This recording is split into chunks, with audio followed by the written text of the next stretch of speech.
The distress signal came on a Tuesday morning, Earth Standard Time. Captain Hyunwoo was drinking his third cup of coffee when the alert flashed across his screen at Lunar Command Station. The sound was different from the usual beeps and chirps that filled the communication center. This one was urgent, desperate, and coming from somewhere far beyond human space. "Sir, you need to see this," Ji-won said from her station. She was the best communications specialist on the moon, and her hands were shaking as she typed. "It's broadcasting on every frequency we can detect." Hyunwoo walked over to her screen. The signal was strange, full of mathematical patterns that repeated over and over. But underneath the math there was something else. Audio, video, data streams showing destruction on a scale he had never seen before. "Can you translate it?" he asked. Ji-won worked her console for several minutes. Slowly words began to form on the screen. They were rough, imperfect, but clear enough. "Help us, coordinates attached. 7 worlds lost. Millions dead, we cannot stop them. Please, anyone, help us." The room went silent. Every person in the command center stopped what they were doing and stared at the message. "Where is it coming from?" Hyunwoo asked. Dae-hyun, the tactical officer, pulled up a star map. A red dot appeared in a region of space that human ships had observed but never visited. The Valaris sector. About 40 light-years from here. The signal is coming from a species we've been monitoring for the past 20 years. They call themselves the Thalan. Hyunwoo had read the reports about the Thalan. They were tall, crystalline beings who glowed with soft light. Their civilization was old, peaceful, and advanced in ways that made human technology look primitive. They had faster ships, better computers, and energy systems that Earth scientists still couldn't understand, but they had no military. Not really. Their ships were designed for trade and exploration. Their weapons were meant for mining asteroids, not fighting wars. "What's attacking them?" Hyunwoo asked. Dae-hyun pulled up more data from the signal. Images appeared on the main screen. They showed massive ships, dark and organic-looking, like they had been grown instead of built. Swarms of smaller creatures poured out of them, landing on planets and consuming everything in their path. "Unknown species," Dae-hyun said quietly. "But based on the signal data, they're a hive mind. Everything acts as one. They don't negotiate. They don't retreat. They just consume and move on." Ji-won enhanced one of the images. It showed a Thalan city, beautiful and full of light, being torn apart by waves of alien creatures. The Thalan were running, trying to escape, but there were too many attackers. The image cut to static. "How many did they say were dead?" someone whispered. "Millions," Dae-hyun replied. "And that was just on the worlds they've already lost." Hyunwoo felt something cold settle in his stomach. He had served in the United Terran Defense Force for 15 years. He had trained for war, prepared for every possible threat. But this was something else entirely. "Send this up the chain," he said. "Admiral Young-mi needs to see it immediately." Within an hour, the signal had reached Earth. Within 2 hours, it was on the desk of every major government leader on the planet. Within 3 hours, Admiral Young-mi had called an emergency meeting at UTDF headquarters in Geneva. The room was full of officers, politicians, and scientists. They watched the Thalan distress signal in silence. When it ended, nobody spoke for a long moment. "They're dying," said Admiral Young-mi. She was a small woman with gray hair and eyes that had seen too much. "And they asked for help." "It's not our problem," said one of the politicians. "We've stayed out of galactic affairs for 50 years. We watch, we learn, but we don't interfere. That's been our policy since we developed FTL travel." "Our policy," Young-mi said coldly, "was designed to keep us safe while we figured out what was out there. Well, now we know. There are species that build beautiful civilizations, and there are species that destroy them. The question is, which one are we?" Another officer spoke up. "Admiral, we don't know anything about this enemy. We don't know their capabilities, their numbers, or their technology. Sending our fleet into unknown territory against an unknown threat is exactly what the UTDF was created to do," Young-mi interrupted. "We didn't build these ships to look pretty in orbit. We built them because we knew someday someone would need them. But why us?" someone asked. "Why should Earth get involved in an alien war?" Young-mi stood up and walked to the window. Outside, the lights of Geneva sparkled in the evening darkness. "Because they asked. Because they're dying. And because if we don't help them, we're telling every species in this galaxy that humanity only cares about humanity. Is that who we want to be?" The room fell silent again. "There's another reason," said Dr. Bora, a scientist who specialized in alien technology. If this hive mind species defeats the Thalan, they'll keep expanding. Eventually, they'll reach human space. Better to stop them now while we have allies than face them alone later. Young Me nodded. Exactly. This isn't just about helping strangers. This is about protecting ourselves. The debate continued for hours, but in the end, the decision was made.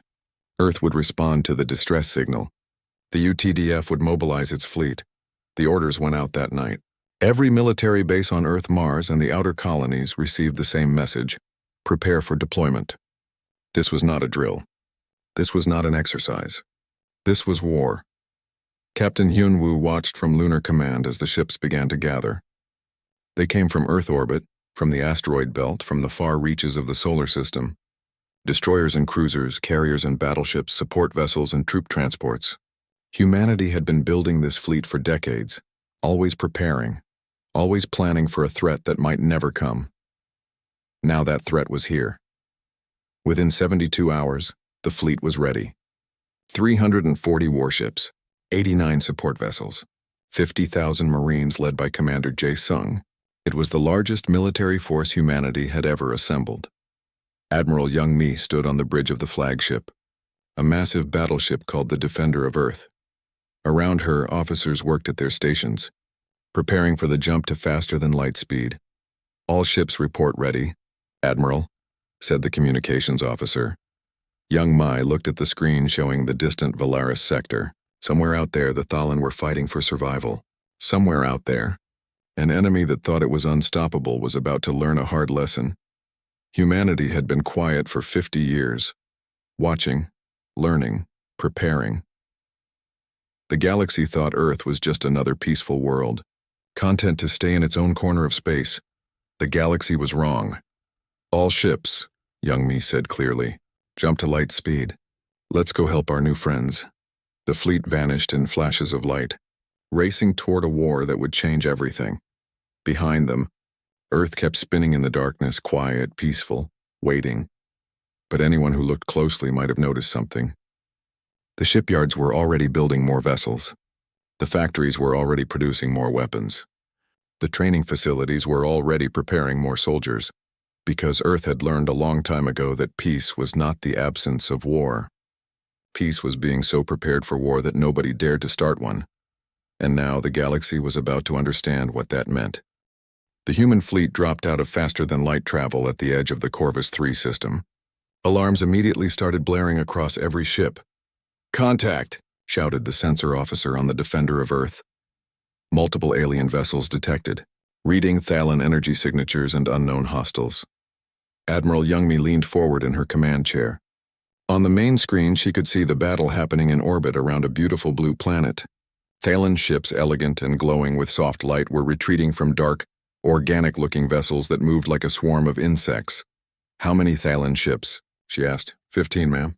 They're badly damaged. And the hostiles? 43. They're pressing the attack. Young Mi watched as a Thalan cruiser exploded silently in the vacuum of space. The hostile ships didn't even slow down. They just kept coming, relentless and hungry. "Broadcast on all frequencies," she ordered. "Find a way to talk to the Thalan. Tell them help has arrived." Lieutenant Sun Hee had been preparing for this moment since Earth received the distress signal. She was a xenolinguistics expert, someone who studied alien languages. For the past 3 days, she had analyzed every piece of Thalan communication they had intercepted over the years.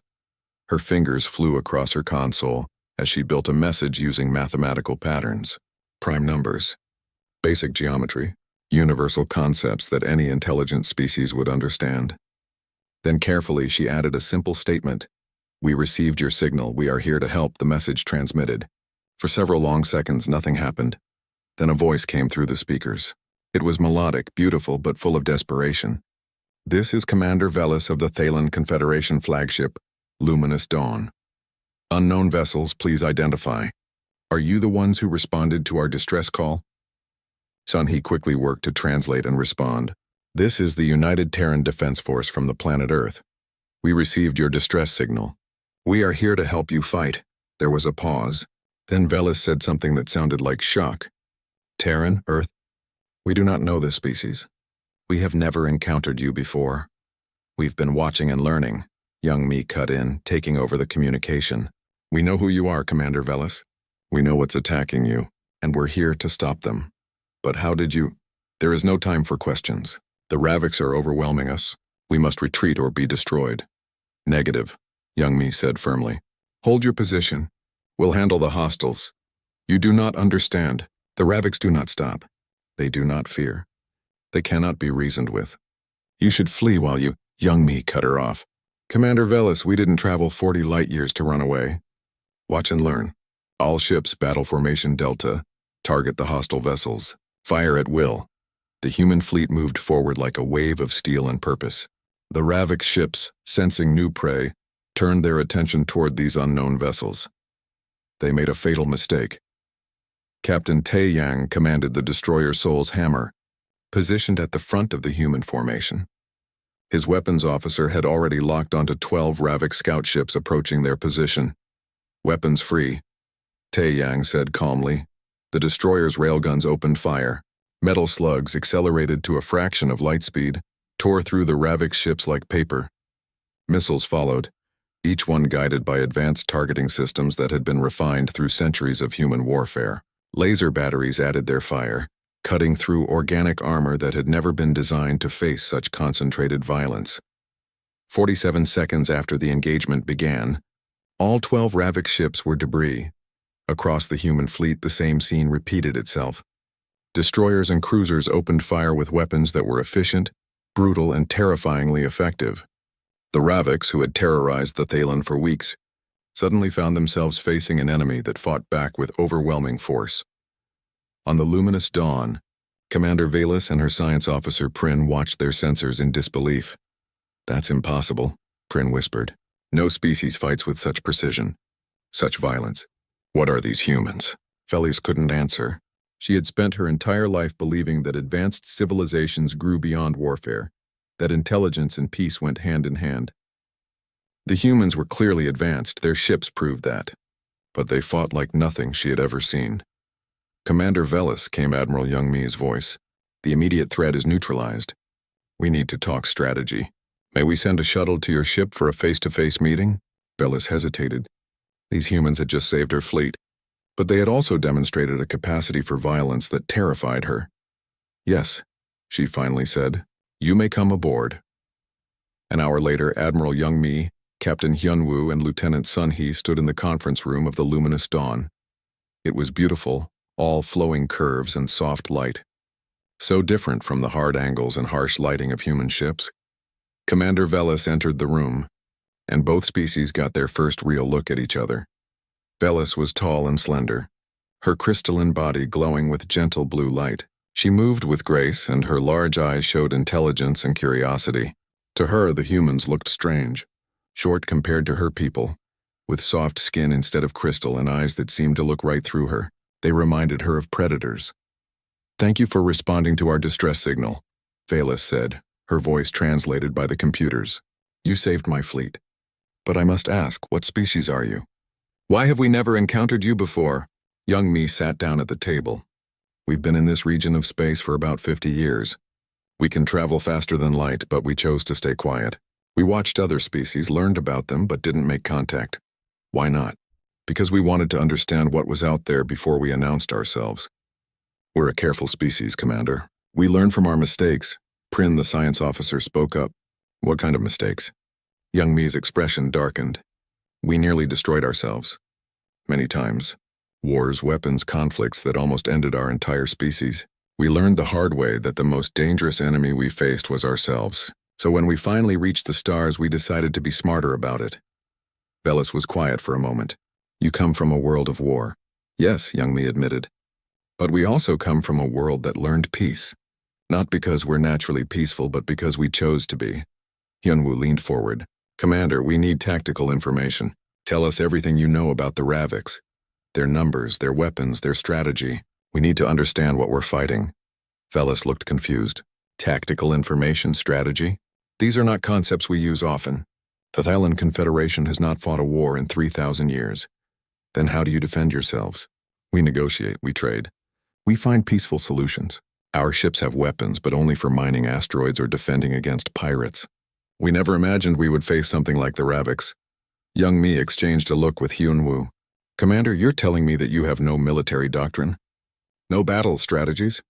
No trained soldiers? We have security forces, but they are meant to keep peace, not wage war. The humans were silent for a moment, processing this information. That explains why the Ravix are winning, Hyunwoo said quietly. Velis felt shame wash over her. Yes, we are not warriors. We do not know how to fight. That is why we called for help. Young Mi stood up and walked to the window, looking out at the planet below. Commander Velis, we're going to help you. But you need to understand something about humanity. We know how to fight. We're very, very good at it. Because we had to be. On our world.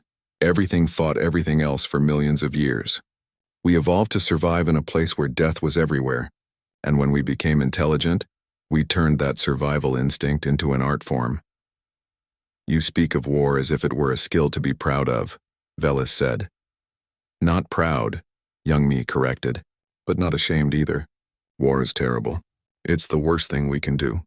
But sometimes it's necessary, and when it's necessary, you want someone who knows how to do it right. Prin asked the question that was on everyone's mind. Are you saying you will wage war on our behalf? Young Mi turned to face them. We're saying we'll wage war to end this threat. The Ravix have taken 7 of your worlds. They've killed millions of your people. That stops now. But how can you be sure you can defeat them? Because, Hyunwoo said simply, we designed our weapons and tactics to fight against ourselves. Humans are clever, adaptable, and dangerous. If our weapons can stop us, they can stop anything. Over the next few hours, the humans and Thalan worked together to share information. Dr. Min Seo, a human xenobiologist, examined Ravix biological samples that the Thalan had collected. Tactical analyst Sang-woo studied the Ravix attack patterns. The picture that emerged was grim. The Ravix were a hive mind, billions of organisms controlled by a single intelligence. They didn't think as individuals. They couldn't be reasoned with or frightened. They simply consumed everything in their path and moved on to the next target. They're like a plague, Min Seo said. A living weapon that destroys everything. Then we'll be the cure, Young Mi replied.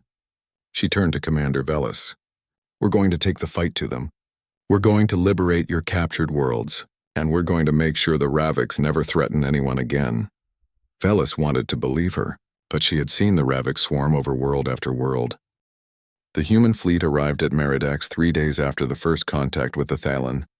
It was a beautiful world, covered in purple forests and silver oceans, or at least it had been beautiful. Now fires burned across the continents. The Ravix had already consumed 40% of the population.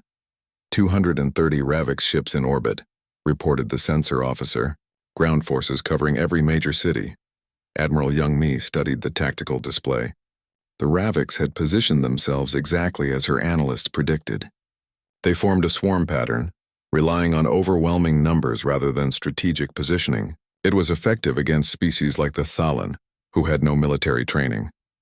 Against humans, it was a death sentence. All ships, implement protocol hammer, Young Mi ordered. Commander Kyung-soo, launch your fighters. Show them what human pilots can do.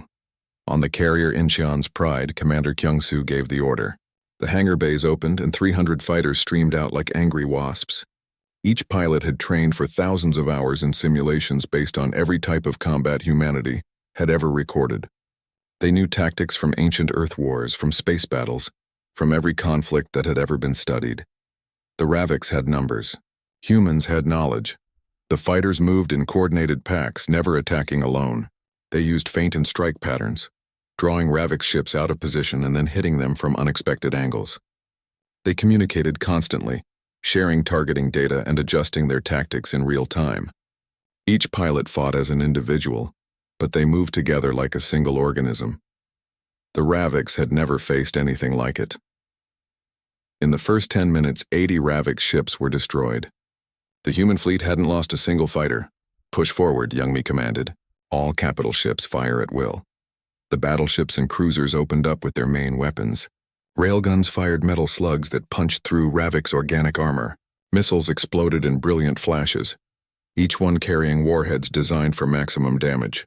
Laser batteries carved through enemy ships like hot knives through butter. On the luminous dawn, Commander Velis watched the battle with growing horror. The humans weren't just fighting. They were executing a perfect military operation, destroying their enemies with frightening efficiency. "This is slaughter," Prin whispered beside her. "This is war," Velis replied quietly. "Real war, not the stories we tell ourselves. This is what happens when a species learns to kill perfectly." Within 30 minutes, the Ravix orbital fleet was broken. Survivors tried to flee, but human destroyers hunted them down with ruthless precision. Not a single Ravix ship escaped. "Orbital space is clear," reported Captain Taeyang. "Ready for ground assault," Young Mi nodded. "Colonel Hei-Wan, you're cleared for deployment. Bring our people home." Colonel Hei-Wan stood in the drop bay of the assault carrier Guangzhou's Fury. Around her, 5,000 Marines checked their weapons and armor. They wore powered exoskeletons that enhanced their strength and speed. They carried rifles that could fire armor-piercing rounds, plasma charges, or non-lethal stun rounds depending on the situation. Each Marine was a trained professional, capable of fighting in any environment against any enemy. "Listen up," Hei-Wan shouted over the noise of the engines. "The Ravix down there are faster and stronger than we are. They don't feel pain. They don't feel fear. But they're not smarter than us. They can't adapt. They can't think like individuals. That's their weakness. We use our brains, we work together, and we bring those civilians home." "Understood?" "Yes, ma'am," the Marines shouted back. "Then let's go to work." The drop pods launched, falling through Meridax's atmosphere like meteors. They landed in a city that had once been home to 3 million Talan. Now it was a war zone, with Ravix warriors crawling through the streets and survivors hiding wherever they could. Sergeant Wu Jin's pod landed in the central plaza. The moment the door opened, he was moving. His squad followed him out, weapons ready, scanning for threats. They didn't have to wait long. Ravix warriors came at them from 3 directions, moving on 4 legs with mouths full of teeth and claws that could tear through metal. "Contact front," Wu Jin shouted. "Fire!" The squad opened up. Their rifles made sharp cracking sounds as rounds hit the Ravix warriors. The creatures were tough, but human weapons had been designed to stop things even tougher. Armor-piercing rounds punched through their shells. Plasma charges burned through their organic armor. But the Ravix kept coming. That's what they did. They didn't retreat. They didn't care about casualties. They just attacked until either they won or they were all dead. Wu Jin switched his rifle to automatic and sprayed fire across the plaza. "Fall back to the building. Get civilians to the extraction point." His squad moved like a well-oiled machine. 2 Marines provided covering fire while the others ran to defensive positions. Then they covered while the first 2 moved. Leapfrog tactics perfected through centuries of human warfare. The Ravix had never encountered anything like it. They were used to enemies that panicked, that broke under pressure. Humans didn't break. They adapted. Across the city, similar battles played out. Marines fought building by building, street by street. Combat medic Hyo Jin and her team moved through the chaos, finding wounded Thalan civilians and getting them to safety. She had never met an alien before this mission, but it didn't matter. They were people who needed help, and that was enough. "Got 3 more here," she shouted into her radio. "Sending them to Extraction Point Delta." The Thalan she rescued looked at her with wide eyes. They couldn't understand how these strange aliens could be so violent one moment and so gentle the next.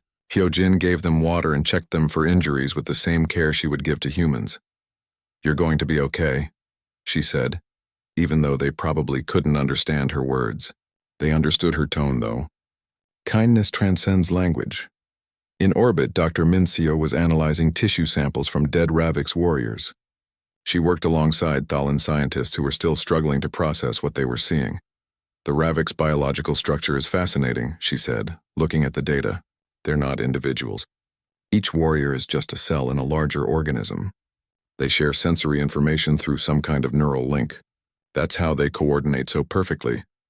But the humans are coordinating just as well," one of the Thalan scientists said. "How is that possible?" "You're all individuals," Mincio smiled. "We train. We communicate. We trust each other. We can think like a hive mind when we need to, but we can also think as individuals. That's our advantage. We're flexible in ways the Ravix can't be." On the ground, that flexibility was winning the battle. Lieutenant Dong Hyun's artillery battalion had set up positions on the hills outside the city. They weren't using normal explosives.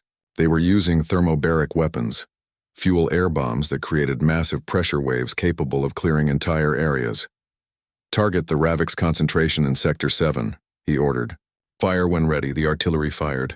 Seconds later, massive explosions ripped through the Ravix ground forces. The pressure waves killed hundreds of warriors instantly. It was brutal. It was terrible. It was necessary. Commander Velis, watching from orbit, felt sick. She had called for help and these humans had answered, but the level of destruction they were capable of terrified her. She approached Admiral Young-Mi on the bridge. Your weapons. They're so violent, so final. How can you use such terrible things? Young-Mi didn't look away from the tactical display. Commander, every weapon we're using today was designed to fight against other humans. We made them to fight ourselves because we knew that if we ever went to war again, we needed to make it so terrible that nobody would want to start it. These weapons exist because we understand exactly how dangerous we are. But doesn't that horrify you? Every single day, Young-Mi admitted. But right now, those terrible weapons are saving your people. Sometimes you need monsters to fight monsters. The battle for Meridax lasted 14 hours. When it was over, the Ravix presence on the planet had been completely eliminated. Not a single organism remained alive. The human Marines had been thorough. Of the 3 million Thalan who had lived on Meridax, 2,700,000 were saved. It wasn't perfect, but it was far better than what would have happened without the human intervention. As the survivors were evacuated to orbital stations, they passed human soldiers who were dirty, tired, and bloodied from the fighting. Some Thalan stopped to thank them. The Marines seemed embarrassed by the gratitude. Just doing our job, ma'am, Sergeant Wujin said to one Thalan elder who bowed to him. But it was more than a job. Every Marine in that battle had volunteered to fight for a species they had never met, on a world they had never seen, against an enemy that wanted them dead. They had risked their lives for strangers. That night on the Defender of Earth, Young-Mi reviewed the casualty reports. 37 Marines killed, 143 wounded. It hurt to see those numbers. Each one was a person with a family, with dreams, with a life they would never get to finish. But they had saved nearly 3 million Thalan. That had to mean something. Captain Hyunwoo found her staring out the window at Meridax below. We did good today, he said quietly, did we? Young-Mi asked. We turned an entire planet into a battlefield. We used weapons that would give most species nightmares. The Ravix Supreme Intelligence existed across 1 billion organisms. It had consumed thousands of worlds over the centuries. It had destroyed countless civilizations. It had never failed to overwhelm its prey, until now. The defeat at Meridax sent ripples through the hive mind. For the first time in its long existence, the Supreme Intelligence felt something it had no word for. Uncertainty. The humans were not supposed to fight like this. They were individual, separate beings, yet they coordinated like a perfect hive mind. They fought with violence that exceeded anything the Ravix had encountered. The Supreme Intelligence made a decision. Retreat. Consolidate. Regroup. Admiral. Young-Mi watched the tactical display as Ravix ships began pulling back from the remaining occupied Thalan worlds. They were gathering in deep space, forming a massive fleet. They're adapting, said Captain Hyunwoo. That's not good. No, Young-Mi agreed. But it gives us an opportunity. If they're gathering in one place, we can hit them all at once. She turned to her staff. New plan. We're not going to liberate worlds one by one. We're going to hunt their fleet in deep space. We destroy their military capability, and the occupied worlds fall without a fight. That's risky, said one of the officers. We'll be fighting them on their terms. Wrong, Young-Mi said with a cold smile. We'll be fighting them on nobody's terms. In the dark. In the void. Where being a hive mind won't help them. She turned to tactical. I want Captain Seok-jin and the fast attack group ready to deploy. We're going hunting. Captain Seok-jin commanded a group of 20 destroyers and frigates, the fastest ships in the human fleet. His mission was simple. Find the Ravix fleet, engage them, and force them to fight while the main fleet moved into position. It's like fishing, he told his crew. We're the bait. Let's make sure we're bait with teeth. The fast attack group jumped to a region of space where scout reports suggested Ravix ships were gathering. They didn't have to wait long. Sensors picked up over 200 Ravix vessels. That's a lot of targets, said his weapons officer. Then we better start shooting, Seok-jin replied. The destroyers opened fire, launching long-range missiles that streaked across the void. The Ravix ships responded, moving to intercept. That's when Seok-jin showed them why human tactics were so effective. All ships, scatter pattern theta. Make them chase us. The human ships broke formation, each one moving in a different direction. The Ravix, used to fighting enemies that stayed grouped together, split their forces to pursue. It was exactly what Seok-jin wanted. Now, he said quietly, hit them. From different positions, the human ships fired at the Ravix vessels that were now separated and vulnerable. Without their numerical advantage, the Ravix ships fell one by one. But that was just the beginning. While the Ravix were distracted by Seok-jin's attack, something else was happening in the darkness of space. Commander Nari led a squadron of human stealth ships. They were small, fast, and nearly invisible to sensors. The technology was experimental, using quantum field generators to bend electromagnetic radiation around the ship's hull. It shouldn't have worked against alien sensors that were more advanced than human technology. But it did. The stealth ships moved through the Ravix fleet like ghosts. They planted tracking devices on key Ravix vessels. They mapped the fleet's positions. They found the largest concentration of ships, the ones that seemed to be coordinating the others. Target acquired, Nari reported back to Young Mi. Sending coordinates now. Young Mi studied the data. The Ravix had 800 ships gathered in a nebula called the Void Reaches. It was a perfect place for an ambush. The nebula would hide the Ravix fleet from sensors. They thought they were safe. They were wrong. Vice Admiral Subin, Young Mi said into the communication link, "Third Fleet is yours. Show them what happens when they hide." Subin had been waiting for this moment. She commanded 200 human warships, the cream of the UTDF fleet. Third Fleet Battle Formation Omega. We're going into the nebula. The human ships entered the Void Reaches carefully. The nebula's gases interfered with sensors, making it hard to see more than a few thousand kilometers in any direction. But the humans had something the Ravix didn't. The tracking devices that Nari's stealth ships had planted.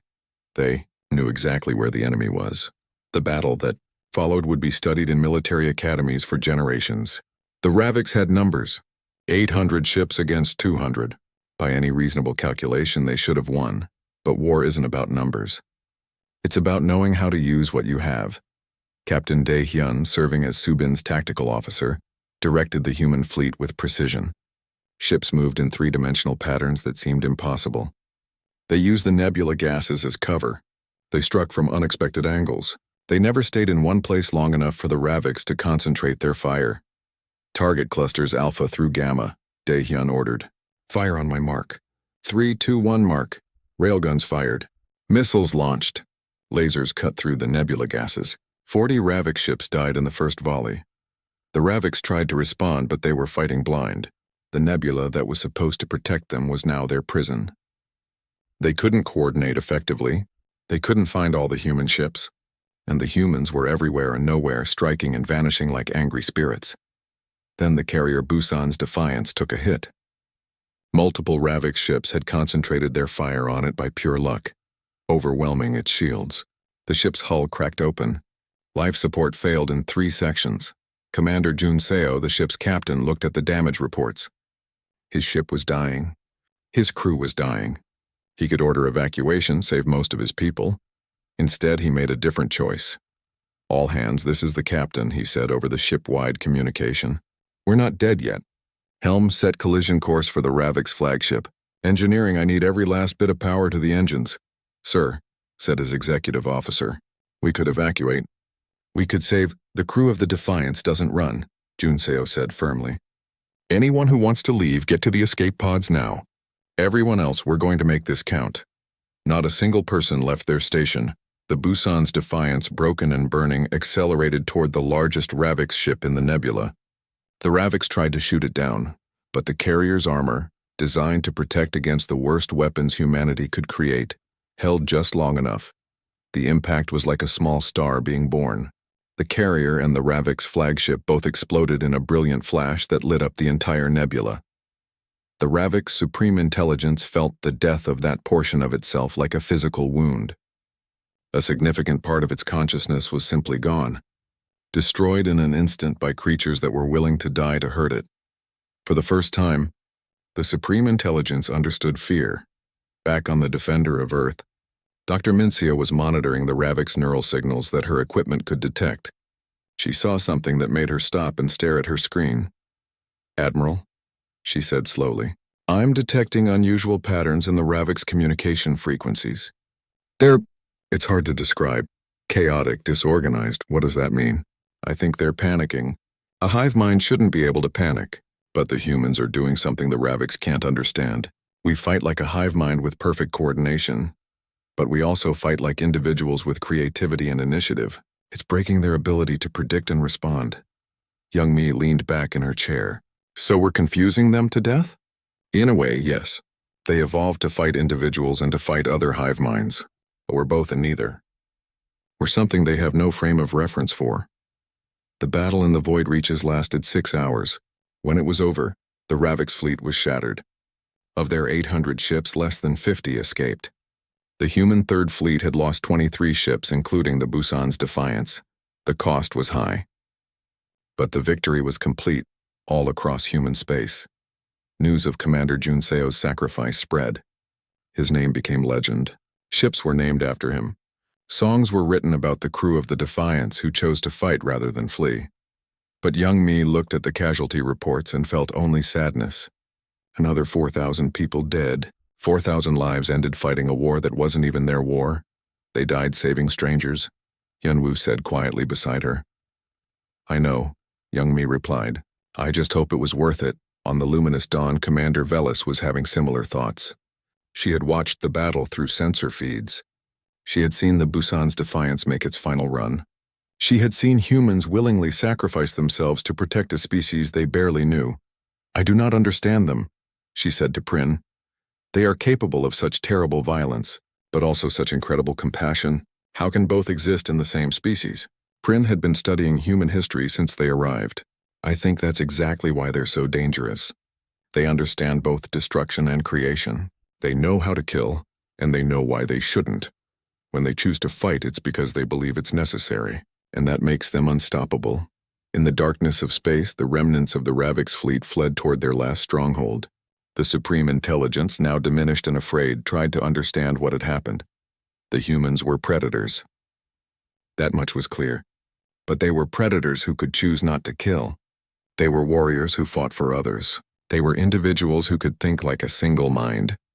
Thessa had been a garden world, one of the most beautiful planets in the Thalan Confederation. Now it was a fortress.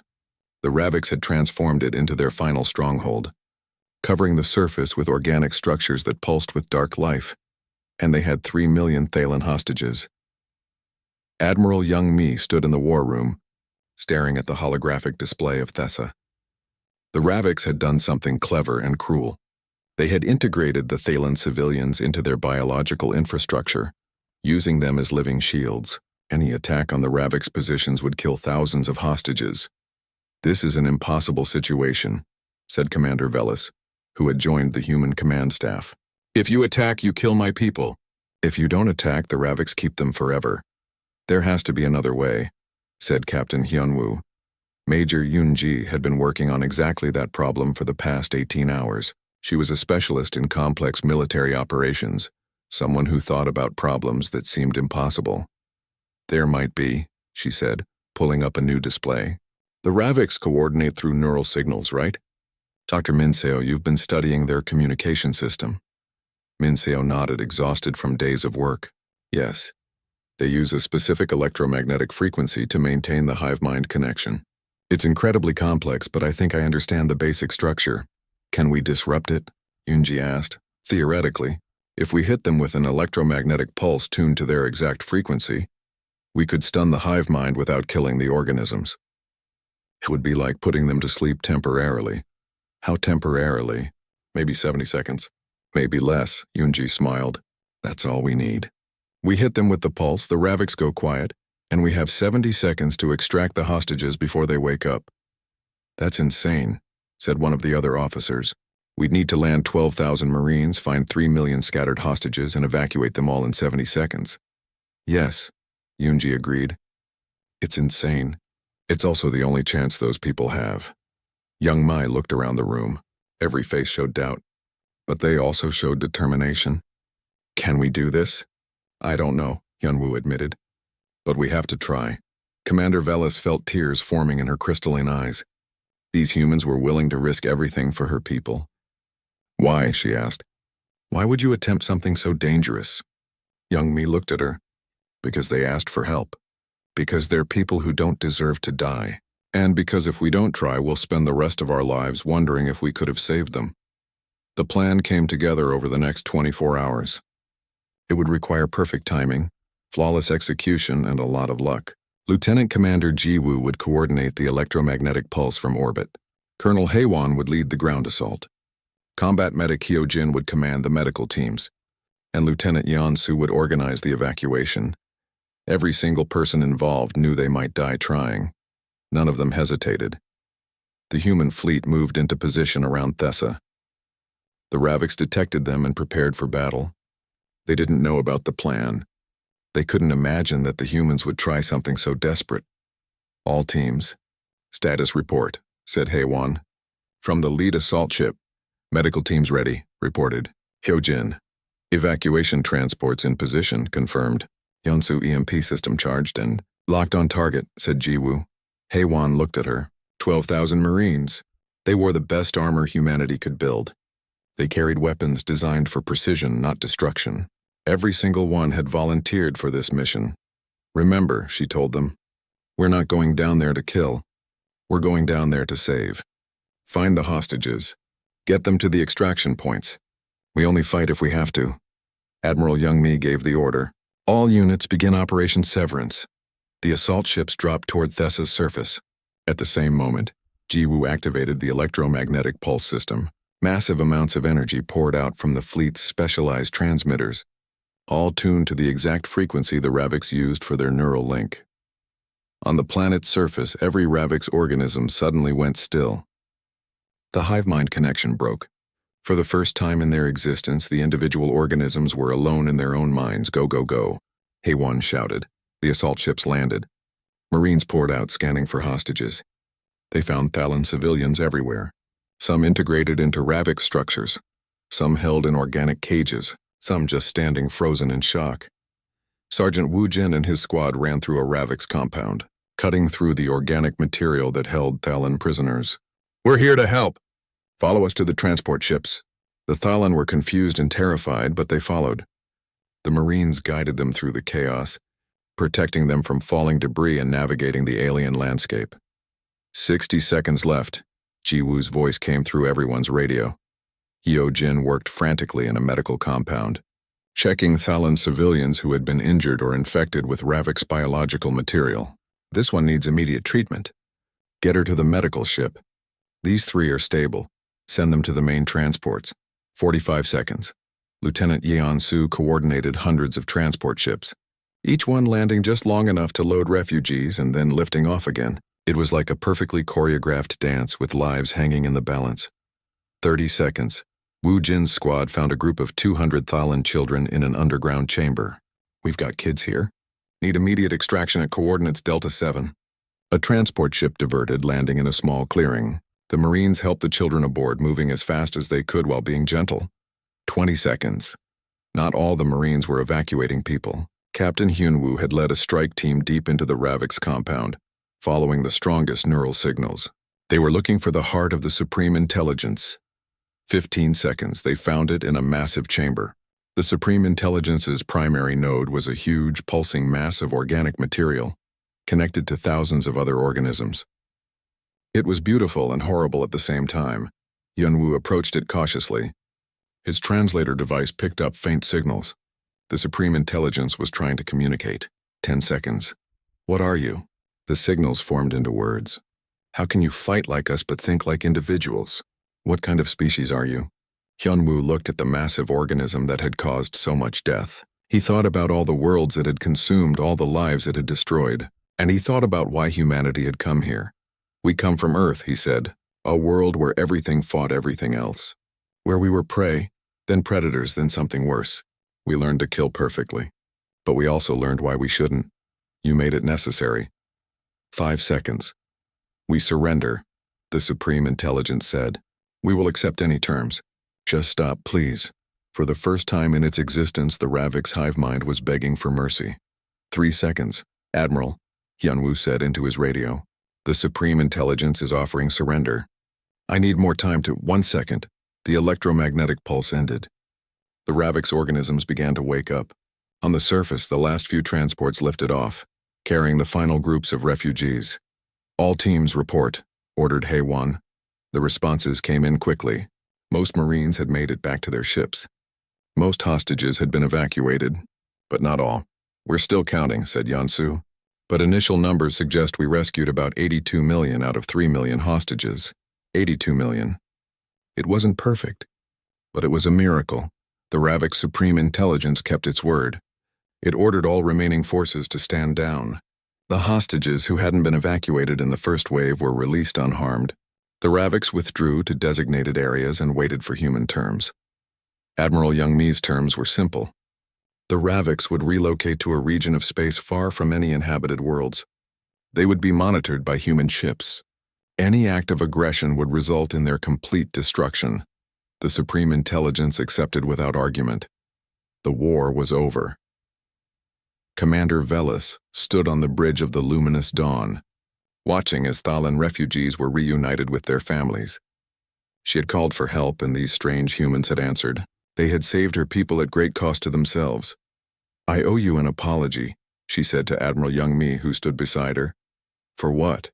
When I first saw you fight, I thought you were monsters. I thought you were as dangerous as the Ravix." Youngmi smiled sadly. "We are dangerous, Commander. Never doubt that. But being dangerous and being evil are different things. We choose when to be monsters. The Ravix had no choice, and how do you live with it? Knowing what you're capable of? The same way anyone lives with power. We remember why we have it. We remember what happens if we misuse it, and we surround ourselves with people who will stop us if we go too far." Over the next weeks, the human fleet prepared to return home. The Thalan offered them rewards, technology, territory, wealth. Youngmi declined most of it. Humanity wanted only one thing: friendship. "We don't need payment for helping people," she told the Thalan Council. "We just need to know that if we ever need help, you'll remember that we came when you called." The news of humanity's intervention spread across the galaxy. Other species learned about Earth, the quiet world that had stayed hidden for 50 years. They learned about humans, the species that could fight like no other but chose peace when possible. Some species were frightened,